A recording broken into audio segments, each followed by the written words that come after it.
दोस्तों, आज का समाज झूठ और धोखेधड़ी मक्कारी से भरा हुआ है। बेटा बाप का नहीं होता, भाई भाई का नहीं होता, दोस्त दोस्त का नहीं होता। ऐसे में आप अपने आप को धोखेधड़ी से खुद को कैसे बचाएं? आइए जानते हैं गौतम बुद्ध के इस कहानी के माध्यम से। दोस्तों, आज के इस वीडियो के माध्यम से हम आपको कुछ ऐसे तरीके बताएंगे जिनसे आप खुद को धोखा खाने से खुद को बचा सकते हैं। भावात्मक रूप से कमजोर लोग हमेशा फायदा उठाते हैं। जो भी इंसान नर्म दिल का होता है, यानी कि भावात्मक रूप से करुणावान होता है, वह अपने करुणावश दूसरों की सहायता कर देता है, लेकिन बदले में उसे हमेशा धोखा ही मिलता है। तो क्या इंसान को भावात्मक नहीं होना चाहिए? क्या उसे दूसरों पर भरोसा नहीं करना चाहिए? दूसरों की सहायता नहीं करनी चाहिए? क्या करुणावान और संवेदनशील होना गुनाह है? कोई संवेदनशील व्यक्ति दिल का बहुत अच्छा होता है। इस धोखेबाजी से हम कैसे बचे, आइए जानते हैं इस कहानी के माध्यम से। एक बार एक लड़का पेड़ पर बड़े जोर जोर से मुक्का मार रहा था और अपना गुस्सा निकालने की कोशिश कर रहा था। शायद उसको किसी ने धोखा दिया। उसके साथ बहुत बुरा हुआ था, जिससे वह बहुत ज्यादा परेशान था। उसे कहीं भी शांति नहीं मिल रही थी। उसकी उंगलियां खून से लहूलुहान हो चुका था। उसी जंगल में एक शीतल पानी का झरना था। वहां पर एक भिक्षु रोज संध्या के समय स्नान करने आया करते थे। यह उनका नित्य का काम था। आज जब उन्होंने स्नान करने आए तो देखा कि एक लड़का जोर जोर से रो रहा था और चीख रहा था और लगातार वह पेड़ पर मुक्के मारते जा रहा था। उस पेड़ के आसपास कोई मौजूद नहीं था। इससे उस भिक्षु को चिंता होने लगी। सोचा कि अगर मैं उसे ऐसे ही छोड़कर चला जाऊंगा तो कहीं ये आत्महत्या न कर ले। ऐसे विचार आने के बाद भी वह कुछ नहीं बोले। वह लगातार उस युवक की तरफ देखे जा रहे थे। कुछ देर तक वह लड़का उस भिक्षु को नजरअंदाज किया। फिर उसे अजीब सा लगने लगा। उसने सोचा, ना तो यह मुझे रोक रहा है और ना ही ये मुझे कुछ कह रहा है। ये तो बस मुझे देखे जा रहा है। ऐसा विचार उस लड़के के मन में आने लगा। कुछ देर बाद लड़के ने भिक्षु से बोला कि महाशय, आप अपने रास्ते क्यों नहीं चले जाते? आपको क्या मतलब यहाँ खड़े होकर मुझे देख क्यों रहे हैं?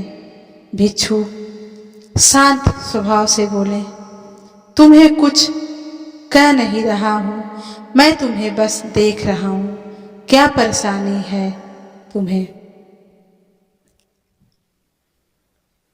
ये पेड़ पक्षी देख रहे हैं। जब इनसे तुम्हें कोई परेशानी नहीं तो मुझसे तुम्हें क्या परेशानी है? यहाँ के पेड़ पौधे पशु पक्षी सब तुम्हें देख रहे हैं, तुम्हें इस हालत में, तो उनको भी दुख हो रहा है। तो लड़का बोला, मुझे सबसे परेशानी है। यहाँ सब मददगार लोग हैं, यहाँ सब मक्कार लोग हैं, यहाँ कोई किसी का नहीं होता।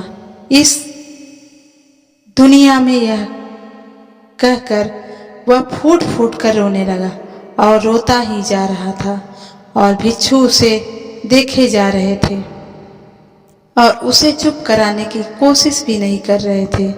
यह बात तो उस लड़के के और भी अजीब लगा और रोना छोड़कर उस लड़के ने भिक्षु से कहा, आप बड़े ही अजीब आदमी हैं। आपके सामने कोई इंसान रो रहा है और आप उसे चुप भी नहीं करा रहे हैं। आपके अंदर हृदय नहीं, संभावना नहीं है, संवेदना नहीं है। आप बड़े ही कठोर हैं।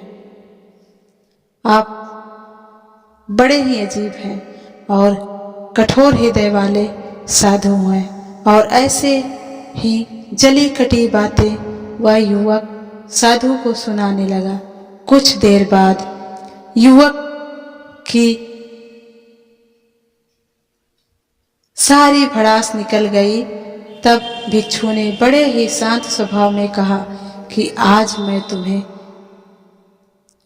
कंधा दे सकता हूँ, तुम्हारे आंसू भी पोंछ सकता हूँ, लेकिन इससे तुम्हारे समस्या का समाधान नहीं होगा। कुछ देर के लिए तुम्हारा मन शांत हो जाएगा, फिर वही जिंदगी, वही लोग तुम्हें परेशान करने लगेंगे। तुम्हारे पास आकर तुम्हारा फिर से अनादर करने लगेंगे और तुम्हें अपमानित करने लगेंगे। फिर से तुम उसी जिंदगी में लौट जाओगे। कोई तुम्हें धोखा देगा तो कोई तुम्हारा फायदा लेगा। तो ऐसे आंसू पोंछने के बजाय तुम्हें मुझसे कुछ ध्यान की बातें लेना चाहिए, जिससे तुम्हें कोई धोखा ना दे पाए, कोई तुम्हारा फायदा न ले पाए। याद रखना, आंसू पोंछने वाले तो तुम्हें बहुत मिल जाएंगे, लेकिन ध्यान की बात बताने वाला कोई नहीं मिलेगा। भिक्षु ने बताया कि पास में एक झरना है, मैं उसमें स्नान करने जा रहा हूँ। वहाँ का पानी बहुत ही शीतल है। अगर तुम चाहो तो चल सकते हो, जिससे तुम्हारा दिमाग, मस्तिष्क और मन शांत हो जाएगा।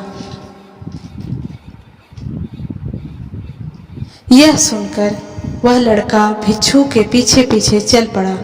जंगल के बीचों बीच रास्ता झरने की तरफ जाता था। जंगल में सन्नाटा छाया हुआ था। पैरों के नीचे सूखे पत्ते चरमरा रहे थे।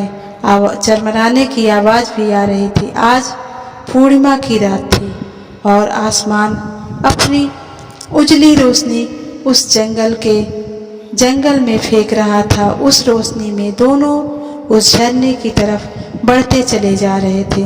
रास्ते में चलते चलते उस युवक ने उस भिक्षु से कहा कि महात्मा, आपकी जिंदगी मस्त है, आपको जिंदगी में कोई परेशानी नहीं है, आपको पता है। और आज इस दुनिया में कैसे कैसे लोग रहते हैं, जिनसे हम प्रेम करते हैं, जिनको हम अपना मानते हैं, कभी कभी वो